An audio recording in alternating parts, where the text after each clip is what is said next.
Hey guys, welcome to the MC Anime Podcast. We cover anime, geek culture, Japanese aesthetics, and Asian studies. We are a multi-fandom podcast, and you can expect to hear topics in your favorite hobby or fandom activity potentially. You can find MC Anime on Google Podcasts, Spotify, Apple Podcasts, and YouTube. Also, please check out mcanimepodcast.com, our website. Furthermore, stay tuned in for another episode.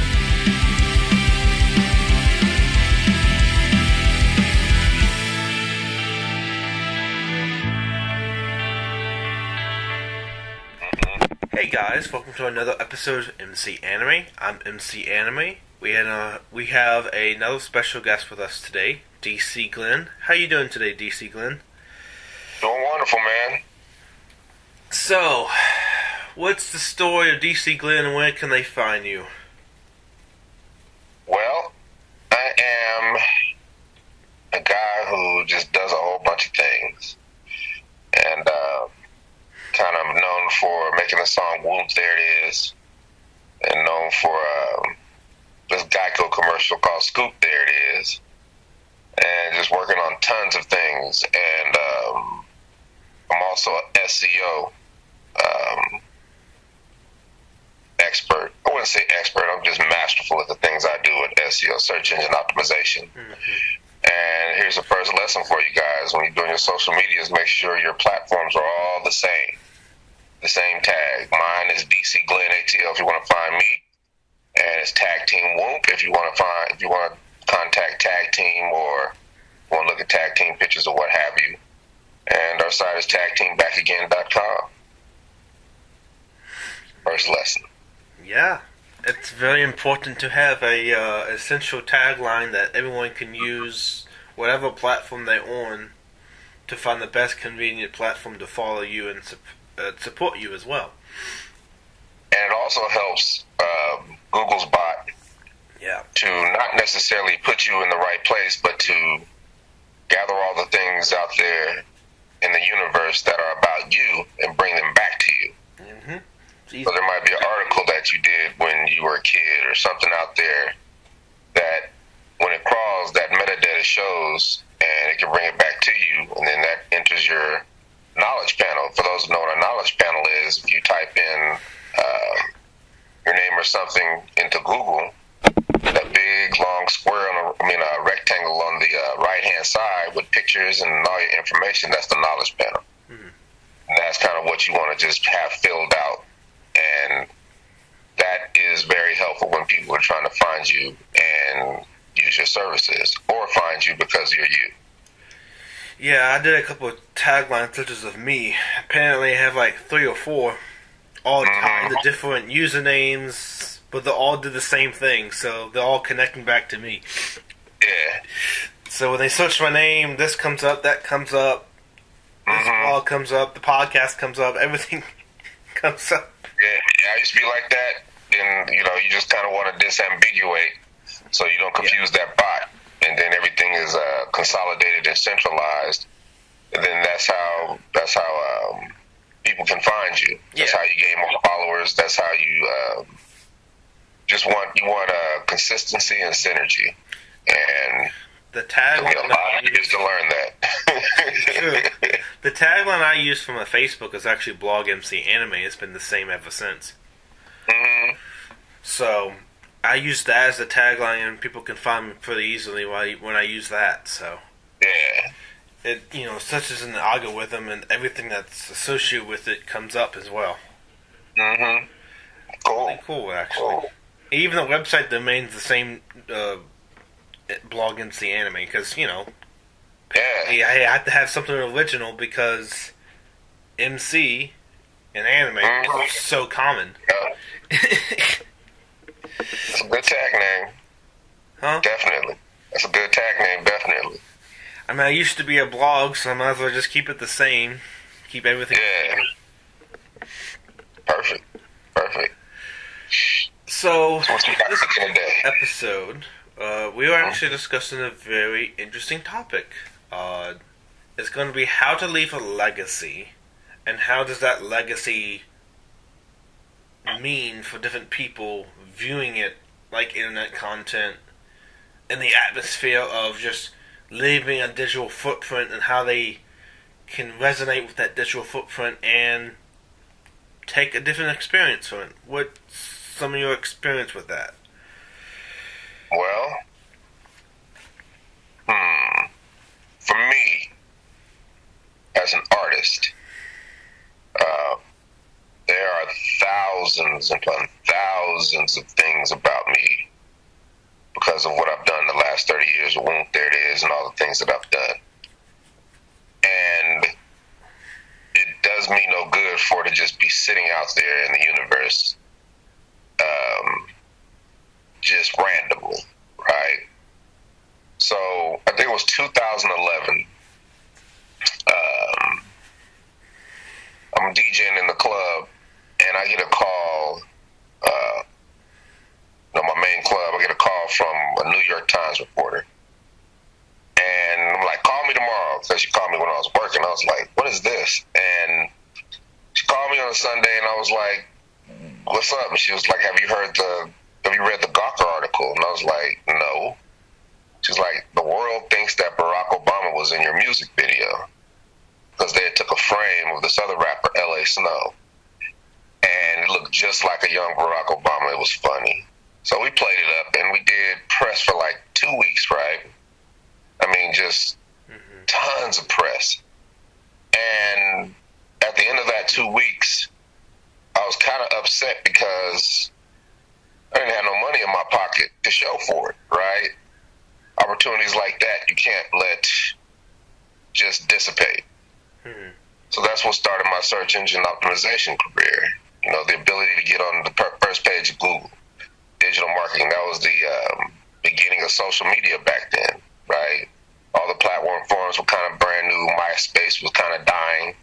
So this was a whole new world. And I started learning search engine optimization, and it took me it really was taking me 10 years to really get good at it. And one thing I noticed is that while I was doing all of these things, you know, trying to just be popular and get more, looks to me and just, just get my businesses going, I started thinking about archiving, right? How do I archive all this stuff? And that didn't really happen until like maybe a year ago.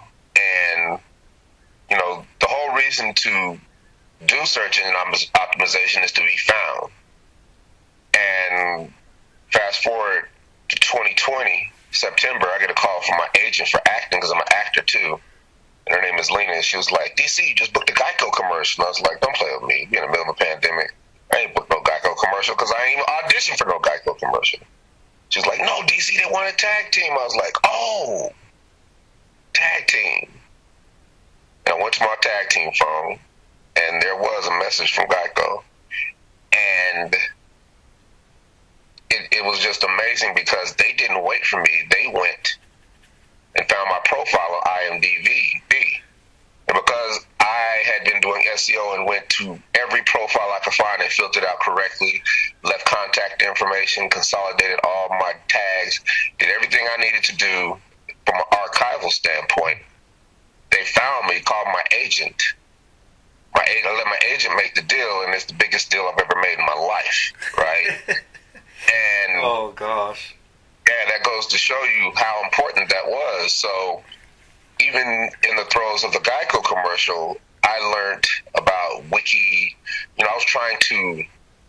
One of the reasons it was hard for us to be found because our Wikipedia page was horrible, right? And other people had written it from a long time ago, and it was like, we're a Miami-based group. We were born in Miami, and we've only been working for 2 years, and it was just like wrong.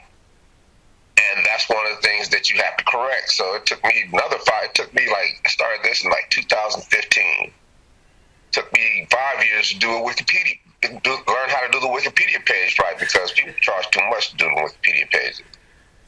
And I was like, you know what? I'm learning how to do this myself because in life, it's also with the Wikipedia page, you have to like if you're going to make a Wikipedia page, you want to have certain people with certain access. You don't want the public just to have access to that page and make changes. as well. Yeah, and now it's different, right? Now it's different because we're in the age, we're basically in the bizarre world. That was what I call the age of misinformation, right? And I think in 2015 they were like, it's not going to be as easy for you to just do your own Wikipedia page. So that's why I found good people to do it for me. So once I did that changed everything. Because we weren't born in Miami. I was born in Chicago. Steve was born in Omaha. We were grown up in Denver. I went to school at Sac State. I came back down to Atlanta, and now we live in Atlanta. So I had to change some things, right? And I did, and that changed everything because what happens is Google trusts Wikipedia more than anybody. And most sites out there will aggregate off of Google. And the first result in anything somebody looks for about you is Wikipedia. So if your Wikipedia page ain't on point, you can't. If it's not on point, that's a misinformation thing inadvertently, to where whatever's out there or somebody did of you, that's what they're gonna see, and you don't want that. So that's the first thing about archiving, right? And I was trying to find a course on how to, write Wikipedia pages and do this better and all that. And I stumbled upon, it's called the Wikipedia Institute. And it was like, we don't have a course on Wikipedia, but we do Wikidata. I'm like, what the heck is Wikidata? Right? And the best way I can explain Wikidata is, back in the day, Shakespeare and his boy were playwrights, right? And Shakespeare's boy was probably better than Shakespeare. But all Shakespeare's boys' plays got burnt down in a house fire. But Shakespeare had people who archived his plays, archived all his thoughts, and kept them secure. And that's why we revere him today. You see what I'm saying? There are a lot of people in history who were probably better than Shakespeare, but because they didn't archive their stuff for the rest of time, nobody knows who they were. Yeah. It's kind of like those stories you hear where somebody was cleaning out a storage unit, and they were a photographer, and just a whole bunch of pictures all over the place, and somebody picks one up and was like, who is this? This is a great picture. And then they go to the trash and they pull all their pictures out. And then they start a whole art gallery because that photographer's pictures were that good, and they revive them all. And now that artist, which nobody would have never known of and passed away, now that artist lives forever. That photographer lives forever. Yeah. And see, what Wikidata is when you do a Wikipedia page, you have to have references. Yeah. So in essence, what you do is you go and you get all the things out there in your life, all that data, because Google is data-driven, and you put it in Wikidata. Those are the references for your Wikipedia page. Therefore, it's easy for you to write a Wikipedia page because all your references are there. True. Wikipedia, the whole wiki game is an encyclopedia. So you can't write it like an advertisement. You can't write it like, it's your story. You have to write it like an encyclopedia. Yeah. Because it's data. And once I learned that and combined it with SEO and combined it with coding and the schema JSON LD, now I am archiving things that, I've got papers that I digitized of itineraries, all the shows we did, all the people we met. Everything that was paper is now a reference that can be archived to tell the story of DC the Brain Supreme Tag Team. And I will live forever. Because in history, technology is starting, technology spawns different eras. Yeah. Right? You had the Iron Age, then you had the Gilded Age, then you had the Industrial Age, then you had the Internet Age, right? Yeah. And that fast forwards us now to this new thing called crypto. Yeah. And crypto is several things. And people think it's just a coin, and it's not. It's a token that has a bunch of technologies, right? So say you buy a token called Solana. Well, underneath that, in that ecosystem, there are a bunch of technologies that are thriving under that token. So if you have 10 technologies that are doing very, very well, that token is going to rise in value. Yeah. Therefore, if you buy that token, that's your chance to be an angel investor in the newest technology. Yeah. Right? Now, what's happening now is that things are consolidating, everything, pieces are being moved, and now Bitcoin is the main one. All these things are connected to the economy now and to geopolitical events. So each ecosystem is going to have some NFTs. Each ecosystem is going to have some,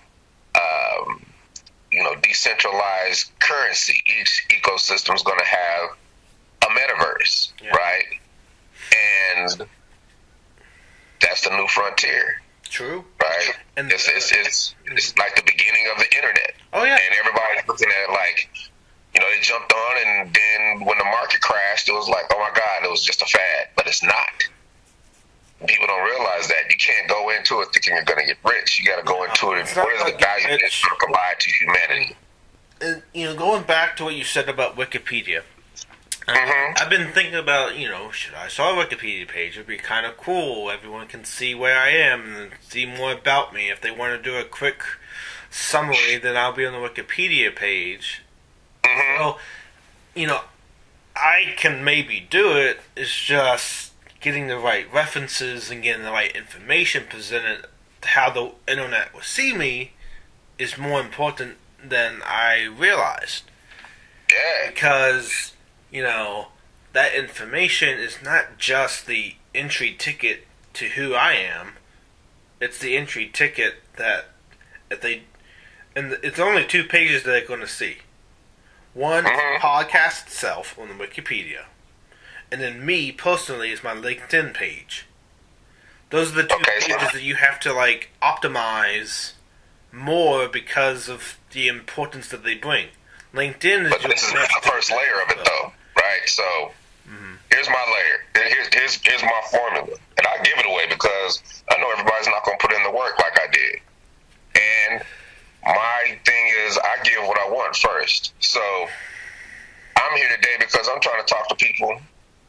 Anybody who listens about the things I wanted somebody to talk to me, I wish somebody to talk to me about when I was a young man. Not that I would listen because youth is wasted on the young. It is. But that's my mission. So here's my play. Wikidata is you. Yeah. So all the information you put in Wikidata are your references. It's where you were born, who you are, where you went to school, all the things that you've done. You've got a podcast. Every episode can go into Wikidata, right? Every episode can everything that you've done, every guest that you're affiliated with, all that information can be put into Wikidata. And then you used to have a blog. So all your blog posts, everything you've ever done that has a link, everything you've ever done that's paper, because what you can do is you can scan that piece of paper. Say you had an article back, I'm going to tell you the story. This is 1993, and we would go to the record company in LA, and they would give us a stack of papers, right? And that stack of papers they had a service that went out and found every single article, every single thing that had to do with tag team. I was like, what am I going to do with this? And I would just put it in a FedEx box and send it to my mom. And she put it in a trunk. And years later, I digitized all those papers, right? Mm-hmm. And when I digitized all those papers, I did it just for nostalgia's sake, so I could look back on what I've done and my accomplishments. But what I figured out is that is data. Yep. And I took all of those digitized documents, and I put them in Google Trustworthy Entities, Flickr. I put them in a Google Drive. Then you make your URLs for them, and then dump them into Wikidata. And now that is data because it can be proven. Because that was the time before the internet. And that is what the whole point of archiving is taking everything from the physical world, putting it into the digital world. Yeah, right? That's what Google's job is to coordinate all of that information. So here's how I this is the easiest way for people to understand the relevance of data. See, people think that they talk about the Google algorithm and this and that. That has nothing to do with nothing. Google gives you a recipe because the bot is a robot. It doesn't have feelings. It's not trying to keep you down. Yeah, it's not trying to. It doesn't hate you. Yeah, it captures. It is a robot. Names, everything associated with it. Anything association gets tagged in. I've searched my name, and my name just comes up with every blog post or this site. Like I have 15 different platforms, and this comes up, that comes up. This picture comes up on Flickr, and it was just all over the place. But it's data, though. Yeah. Right. So here's the most important point. Google gives you the recipe to feed its bot. You can be a short order cook, or you can be a 5-star Michelin chef. I choose to be the latter. So if they give you the recipe, it's up to you to come up with the creative recipes to give the bot what it wants and help the bot. If you help Google do its job, that's how Google blesses you. That requires a lot of work, requires a lot of study. Yeah. But I did it because I'm an artist, and it is important for me to be able to, if I do something, if I have a show, I want the world to know. If I got a new project I'm working on, I want the world to know, right? So that's the first layer is Wikidata, dumping all that stuff into Wikidata. Yeah. Now gives me every reference I need to write a Wikipedia page. Yeah. Now you don't have to go look for the references because the references are already there because Wikidata is Wikipedia. Yep. So Wikidata is the first layer of this cake. Wikipedia is the second layer. You mirror the Wikipedia page off of what you have in your data. Then the third layer is you mirror your website to your Wikipedia page. So that's 3 layers of synergy. When Google spiders crawl, they know exactly where to put you. And then the icing on the cake is something I haven't talked about, which is JSON LD schema, which is, you know how you type in a recipe for a pound cake? Yeah. And the results come back, but you see that one result that has 5 stars and gives all the information in the result. 5 stars, bells, whistles. It might have an emoji. It might have a picture. It has all these things, but the other ones are just regular. Well, till the end of time, the laser pointer and the cat thing is always going to work. Wherever you have a laser pointer and you put it anywhere, that cat is going to chase that laser pointer. Yeah. And that is what that is. Your eye is going to gravitate to the result that has the most stars, whistles, bells, whatever. That's JSON schema. Impressive, or looks most distinct. All the carousels, right? The carousels. Yeah. That's JSON LD. All the lists that you see in the middle of a result, the questions that people ask, that is JSON LD. Right? All those little things that you see, those suggestions, all that is code, JSON LD. And when you learn that, that's 4 layers that explain exactly who you are to Google.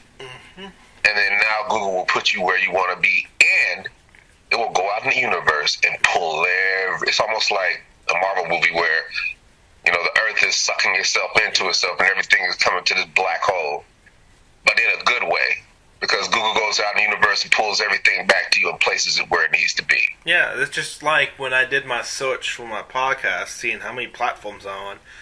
There was so many. When I made that RSS feed public, I lost count of how many platforms I'm on because of how much that RSS feed is integrated in so many podcast platforms. Exactly. And all those, and that's why when I lost count myself. But that's why I do so many podcasts. I do 3 of these a day because you're going to put DC Glenn in the URL, or you're going to put Tag Team in the URL. Yeah. And now when Google spiders crawl, those are entities that are built. Yeah. And the more entities you have, the more social juice you have, right? So people think you got to have 100,000 likes on social media because that's the holy grail. People are just trying to get more likes. They're selling their soul to get more likes when it's not about that. You don't need 100,000 people to like you. Yeah, you just need 100 people to pay. You need to target the people that will go to you. You're looking for engagement. Like in the middle, if you type in any result, if you scroll down in the middle of a page, there are questions. Mm-hmm. And if you answer those questions in the recipe that Google gives you, Google will take those your question, and now it will aggregate your question to thousands of pages because you've answered the question. Because what is Google? A search engine. Somebody is looking for something. So if you can answer the question, it is going to Google. The bot is going to put you where that question can be answered. Then that brings more people back to you because those are people who are truly engaged because they asked the question. Yep. And you answered it for them. That's just like you answer a question, you get algorithm in, and then that question is now having all these answers, and it gets put into the feed of Google because there's so much web traffic towards that particular question. Exactly. And that's how you do it. But you got to answer the question. You got to answer the question correctly. And then you have to scheme it. You have to have the JSON LD scheme on top of it for it to even become a question. Yeah. Right? For you even to be able to play like that. So you got to learn that language. And it's taken me about a year to learn that and Wikidata and Wikipedia at the same time. So now I get to combine everything I know from a digital marketing perspective with the newest form of digitization, which is the metaverse and NFTs and cryptocurrency. That whole ecosystem now, I get to apply this to that. So it's basically applying. I'm at the point where I was in '93 where I got all these papers. Now I got to digitize them. So now I'm at the point where all that stuff is digitized. Yeah. Now I get to put it into the new universe. I get to put it into a whole other galaxy. That's just like I watched a documentary, Modern Marvels. They were doing the Library of Congress at the time, I think. And they're digitizing every single bit of artifacts, papers, to journals, to drawings, to paintings. And they had to do it so carefully because some of the things they have is so old. Yep. And that is the biggest project. That's the biggest Wikidata project out there. See, what the Wikidata is the archiving of all that stuff, right? So now you got the Met Museum archiving all their stuff. You've got every museum, you got the Louvre, you got every museum, every library, every university. You have all these places that are archiving their stuff. Mm-hmm. And I'm basically building a tag team museum. You see what I'm saying? Yeah. A Whoop, There It Is museum. A DC Glen, DC The Brain Supreme museum. Right? I could go work for all those entities because I could do their projects. Right? Or I can go in because I took a course and I'm certified. Now I can edit any page I want because they trust me because I went through the proper channels to figure out how to do this correctly. So my project that I'm starting is hip hop. You could start a project called Anime if you knew Wikidata. Yeah. You see what I'm saying? There's so many. The sky is the limit about your creativity to bring in all the things that you've learned in your life to create something that's custom to you. Mm-hmm. So I don't subscribe to when people tell me you can't do something. It's too hard. It's too this. It's too that. There's nothing on this earth you can't do as long as you're breathing. Oh yeah. And, it just goes back to show you that, when... It's actually, leaving a legacy is more complicated than people might think, because you're known for so many things. Targeting which thing you want to be known for is almost impossible to control that narrative. You can direct but you don't have to target it. You don't have to control it. You're thinking emotional about it. You're thinking like a human about it. Yeah. All you have to do is put in the data. Yeah. And when the data will follow to the word of a catalog that stores that data. I was doing Wikipedia. I was doing some data last night, right? Mm-hmm. I was doing. What was the one I was doing? Has part in, right? Mm-hmm. And I was doing all the articles that I have a part in. And we're talking about magazines, USA Today, Sports Illustrated, all those just thousands of articles that I've done get to go into the data. And I have links for all of them. And then when Google crawls those links, then Google goes through that whole article that was about me and then brings it back to me. So it might pop up in the knowledge panel. Something I did at Sports Illustrated. It might pop up in Google News. Yeah. Because it was newsworthy, right? All these things, this is how you make things stick. And I do press releases too. That's a way to get information in, right? So there's so many ways to archive yourself. You don't really have to strategically concentrate on one thing. You dump it all in under the proper tags that Google gives you. Mm-hmm. I have a spreadsheet with every tag for Wikipedia. Thousands of tags. They got different things. You have an item, you have identifiers, you have several codes that let you know how to put stuff in properly. If you just go swinging, throwing stuff in, and the beauty about that is kind of like elementary. It'll come up with if you do it wrong, it'll come up with a warning. Then you know you didn't do it right. And then everything has to have references. I put 3 or 4 references for everything because that's more things for Google. That's more things for Google to archive correctly. I send stuff to the Library of Congress constantly because I want them to archive it as well as me archiving it. And then there are other places that archive stuff. You see what I'm saying? So the spider web of that of your archival signature is so vast that it doesn't matter what you put in. It matters how you put it in. Yeah, and once you put it in, you can make it in a way that's beneficial to you and beneficial to the system. And once that system and you combine, it creates what is the digital footprint that directly tags back to you, but also tags back in the algorithm for people to search. Just because that one association is now linked into maybe 1,000 pages if they share that one page with that single tagline. Yeah, or just that piece of information. But you don't think algorithms anymore. It's not really the algorithm. No, but now people throw that around. People throw that around, and they don't. And it has nothing to do with an algorithm. Mm-hmm. It has everything to do with the recipe Google gives you. Google gives you a recipe, right? Now, what happens is, if you know the recipe, only reason Google changes it does have an algorithm, but it changes its algorithm to shake out all the people who are trying to game the system, right? Mm-hmm. The algorithm has nothing to do with the recipe of the data. So if you're doing it right, think about it. Google's been around for a minute, and if you optimize your website the correct way, that algorithm has never changed. Not algorithm, but that recipe has never changed. So therefore, you don't get hit with penalties. But if you're trying to game the system, keyword stuff, and all these things that Google tells you not to do, and you try to do it anywhere, try to come up with a clever way to do it, that's what the algorithm's for, is to catch those.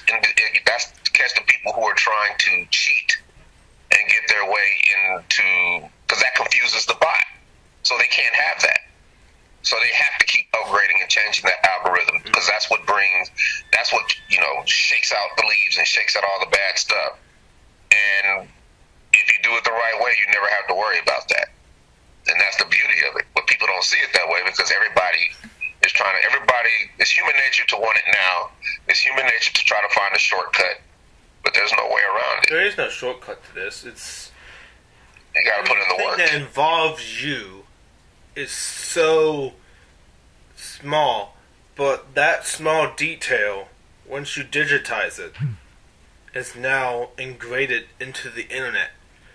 In whatever capacity you share that one photo, it can be on multiple websites, reposted, whatever, but that one initial photo, then you delete it, it's still there because of the backtracking of how data works.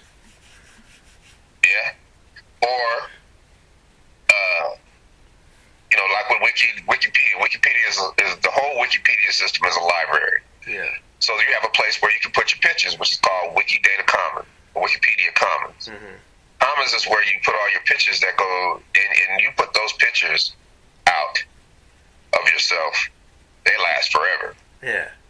They They will be in every knowledge panel. They will be in everything that has to do with you. So if you have tons of pictures that you want to archive and you shot those pictures, that is the easiest way for everybody to see your stuff, easier than a website, easier than anything you could possibly do. Because now you tag those pictures correctly. And then the beauty of Wikicommons is that you get to tag Wikicommons like Wikidata. It's the same process across the board. So if you got a book, you can put that into Wikidata. Or you can have a picture of your book, and then that goes into, Wikipedia. There's so many things that you can do, right? And the sky's the limit. It's up to your creativity. Oh, yeah. So I spend most of my time archives. It's a hobby for me now. Oh, yeah. But then it serves me as an artist as well. So, I mean, when I told you the Barack Obama story back in 2011, you type in tag team, it was all wrestling. Nothing but wrestling. You type in tag team today, it is all tag team. No wrestling found nowhere. There's probably one or two results that's wrestling. That's because we did something with wrestling with WWE The Bump, right? And that is a testament to, my archive game and my SEO game. And, right now I'm working on a line of NFTs. And NFTs, everybody thinks NFT is just a little picture, a little cartoon that's supposed to go up in value, but this is basically the whole,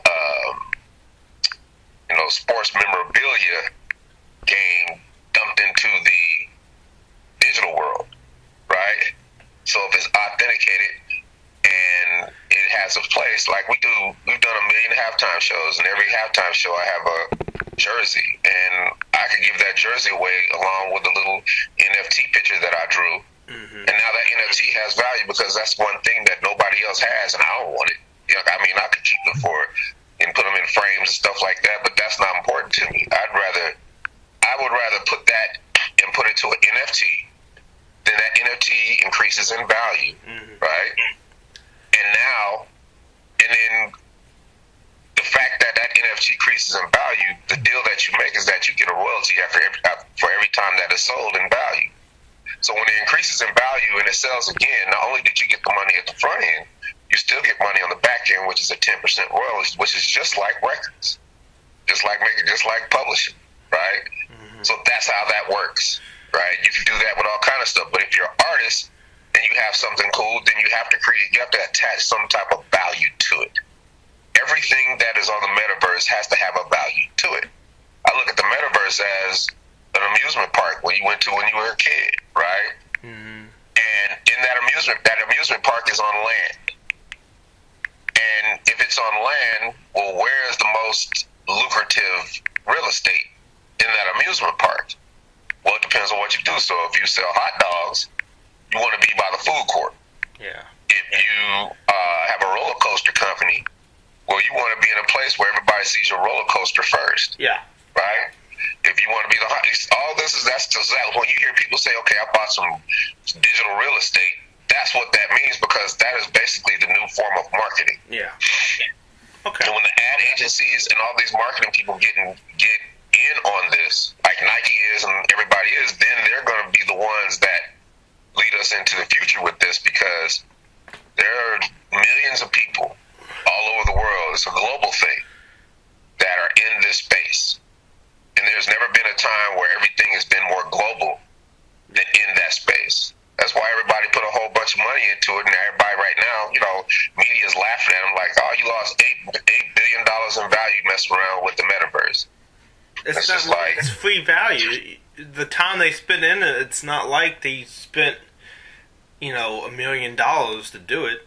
It's like that small investment they have is not even comparison to how much they can make, depending on how it gets valued. Yeah, the long term play, right? If you're the one that makes the technology better, it don't matter how much money you lose now, right? And everybody's getting out of the market because everybody wants to get rich quick. But it's like, I put my money and just let it. I put my money there and let it sit. And for me, 2 years before I did the Geico commercial, I would have set up so many different plays and capitalized on them in the year that it was hot. And then I would have cashed out, right? Mm-hmm. And that's what it's all about. But the fact that I'm even learning about it is a win. Because I'm never, I vow to myself that as long as I'm breathing, I'm not going to leave this earth regretting something I wish I did that I didn't do. And for me, so I study. Yeah, and for me, I'm generally happy with the podcasts I'm making and the episodes I upload and the connections I make with the people, with special guests like you, because it provides a good talking point. Not even a talking point, it just provides a great discussion that I love so much. Yeah. Yeah, man, think about it. We didn't even talk about Whoop There It Is. Yeah, we didn't even talk about any of that, right? Because, Whoop There It Is, Whoop There It Is, but this is life, man. Yeah. Future. This is what's important. This is me talking to people about how they can change. Every podcast I do, there's somebody that's listening that can take one little thing, and it might change their life. And the thing with Whoop There It Is, I told all these other people, oh yeah, I got an interview with DC Glenn. I'm so happy. It's like, who's DC Glenn? I was like, he's the guy who did Hoop There It Is. Oh, it's like... Exactly. And I set it up, it's for me, doing these podcasts, I got to do Comic-Con because of one of these podcasts. Mm-hmm. Because I got on here and we started talking and they were like, we're going to pay for you to come to Comcast with us. Comic-Con with us. And I sat up and it's funny, they made me a booth and everything, Comic-Con Road. Because, the Comic-Con network has just satellites all over the world. Because everybody can't get to San Diego, especially during the pandemic. Mm-hmm. And I'm sitting there, people, I think I was next to the lady who was from Dragon Ball Z. She did voices for Dragon Ball Z characters. And she had a line, about 100 people. And I'm just, I just wanted to go to observe. I wasn't trying to sell nothing or anything. I just wanted to peep it out. And people would come over to me and they would look and it was like, oh, what, I got a big sign and everything. They're like, what sci-fi movie are you in, or what did you do? And the people that bought me, they're just playing with them, like, you don't know who that is? And I'm just like, oh my gosh. And they're like, remember that song Whoop There It Is? Like, yeah. And I was like, that Geico commercial? And then I would go, sprinkles! And they would just melt. Because it is the most beautiful thing when a person realizes who you are. Right? Yeah. In the moment. Yeah. And that happened over and over and over again. And I don't have to be a star. I actually love not being a star, even though I'm a star, because I get to live my life. Mm-hmm. I'm on TV every day, and I can go anywhere I want to go because people are not going to recognize me because of how I carry myself. Well, speaking of that, when you reach out to me, your email went to spam. So at first I didn't see it. Then I had a message in spam, just randomly checking my Blog MC Anime email, and I see DC Glenn, Geico commercial, Scoop There It Is. I was like, what's this? Exactly. Like, what is this? And then I read the paragraphs, because the tagline just threw me off. I was like, okay. That's where the paragraph is like, oh, it's DC Glenn. He's the singer of this particular song. He reached out to me. He wants to do an interview on the podcast. I was like, I mean, at first the tagline threw me off so much that it's like, first it's in spam, so that doesn't help anything in this situation. And then second, I was like, this seems familiar, but I'm not really sure.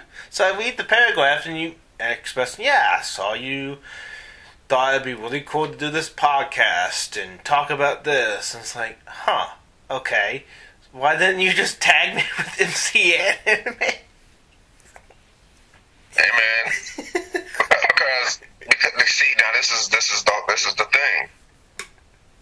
Whenever the reason I'm my own publicist, right?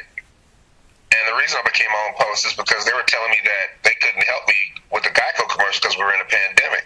Mm-hmm. So whenever that happens, I don't be like, okay, I accept that. I go join an organization because organizations are filled with people who have been professional and loving their profession for 10, 20, 30, 40 years and can't wait to tell you.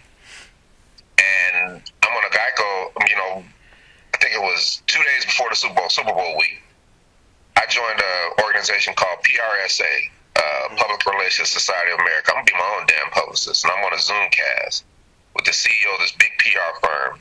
And I'm like, raise my hand, I'm like, are press releases relevant? And they're like, well, what's it for? And I'm like, well, I'm kind of featured in a Geico commercial called Scoop, There It Is. And I'm looking at the chat and just blew up the entire Zoom call. Everybody's like, I can't believe that's him. Oh, my God. My mother loves that song. My grandfather loves that song. My dog loves that song. My kids love that song. It just blew up the entire chat. The moderator was like, all right. We'd like to welcome to DC to PRSA. And back to his question, are press releases relevant? The CEO is like, yes. Because the whole last year, every story's been about COVID. The whole last year, every story's been political. And here you guys come spinning scoops, throwing sprinkles and ice cream, and DC, you'll smile. She said, of course that press release is going to work. You can go here for all the journalists. You're going to go here for all the podcasters. You're going to go here for all the TV talk shows. And make sure your pictures are like this. She gave me the entire breadth of her experience. True. In 10 minutes. And it is the reason that you and I are talking today.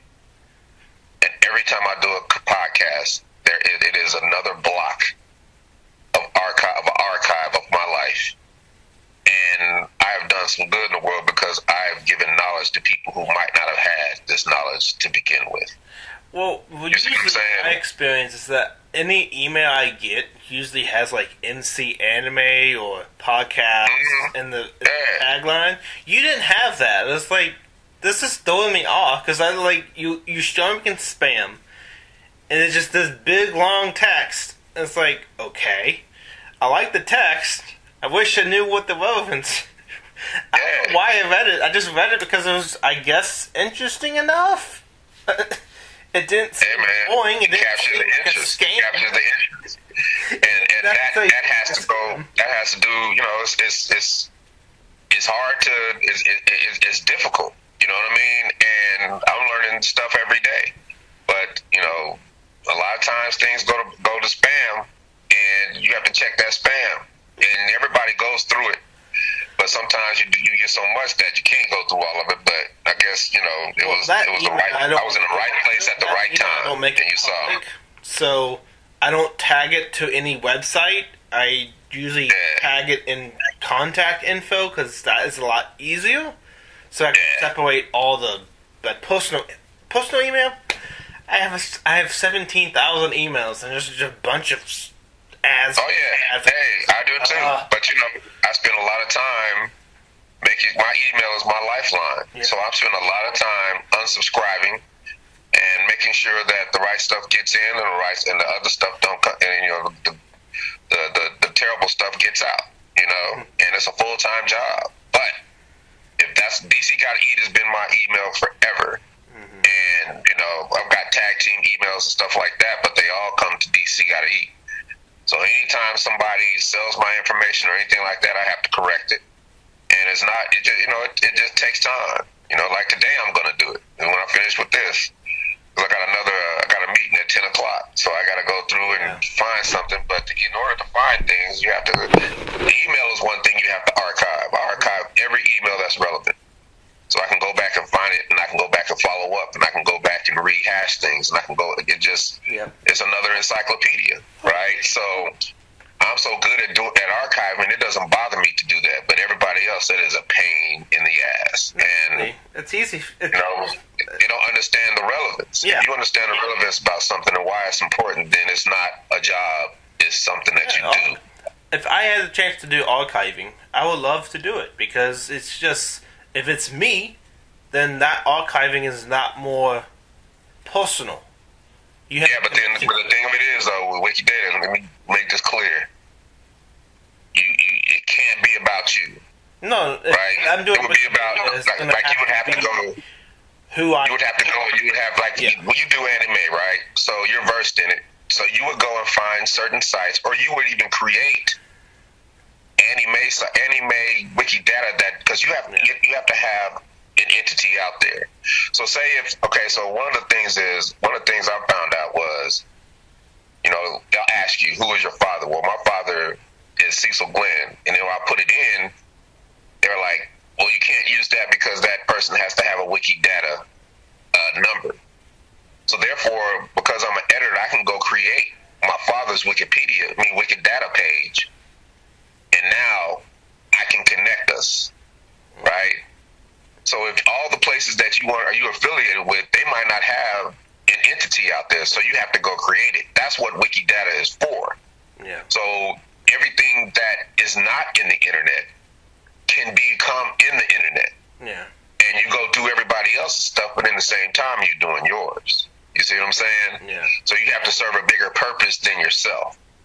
Now, I still do my thing on me, right? But if I'm connected to a magazine that's not out there, I'm going to go make a profile for it, so therefore I can be in it. Yeah. You see what I'm saying? Yourself. If there's all these magazines that don't have a Wikidata portal, I'm going to go make one for them, put as much information, put a little information in there that I see, and then Google's going to aggregate it. Once Google crawls it, and then it'll put it in there themselves. Yeah. Because everybody has a Library of Congress number, but you didn't know that, did you? Everybody has certain numbers, a Spotify number, this. You probably got what you got is identifiers. Yeah. You probably got so many identifiers because of your podcast. That's how Google identifies who you are. Yeah. Through that number. And if you have it consolidated in Wikidata, now Google knows. My RSS feed is literally the binding link to all the podcast platforms I use, because they all integrate that RSS feed as the original website when uploaded, and just 24 hours later, all of it gets transmitted. And then you put your RSS feed into Wikidata, all you gotta do is put the link of your RSS feed, because your RSS feed is an entity. Yeah. You see what I'm saying? Mm-hmm. Because RSS feed has a number. Yeah. Right? And our RSS feed probably is an identifier. Identifiers are all your social media. Yep. You put that in Wikidata. Like all of it is. You can't look at it as what it is. You have to look at it as data. Yep. Everything is data to connect who you are and to connect the people to you, and the people to you are part of that. So if they're not part of that data, you have to make them into that data to be part of your data. Exactly. Mm-hmm. Exactly. Hey, man, I want to thank you for letting me come on here and run my mouth, because it has been enlightening.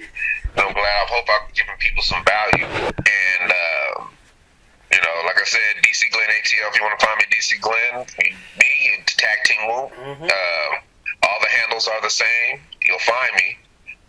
And if you get a chance, just look at Wikidata, DC Glenn, and you'll see how extensive I am compared to any other artist in the universe. Oh yeah, from the Beatles to everybody. I'm the most extensive because this is new. They started Wikidata in 2016, and nobody knows about it. This is like the we're in the plains. You know what I'm saying? This is a migration, and for artists not to know how to do this is what I'm trying to show people. So, hey, there's nothing you can't do as long as you're breathing, my friend. Remember that. And all of it's relevant to the point when you unleash that Wikidata onto the internet, and then that Wikidata is now associated with you and associated with your counterparts, with the affiliations you have too. And now you get to write a wiki page, and you know how to write. So now you get to write a Wikipedia page, and you're so thoughtful at how you want to write it, and you write it like an encyclopedia because every part of it is true because you put it in the data. Oh gosh! Now just thinking of Wikidata, just like, oh man, I didn't know how much I actually did to connect myself until I searched my own name and searched this tagline or searched this name that's associated with this that's shared on all these other platforms. I come up with all these search engines, and it's just literally just old blogs and podcasts. Yeah, man. That's who I am. How are you? But hey, man, I gotta go. And thank you so much. I appreciate it. This is the conclusion of the episode. Follow DC Glenn. It's going to be a link in the description, where to find him, all that stuff. And yeah, this concludes the episode of DC Glenn and How to Leave a Legacy. This concludes another episode of MC Anime Podcast. MC Anime Podcast is available on podcast directories like Google Podcasts, Apple Podcasts, Spotify, iHeartRadio, and YouTube. We also have our website at mcanimepodcast.com. If you want to directly support us, then follow Patreon blog MC Anime. Finally, if you want services for hire, then we're available on Fiverr for audio and video production, graphic design, idea consulting, and blog and article writing.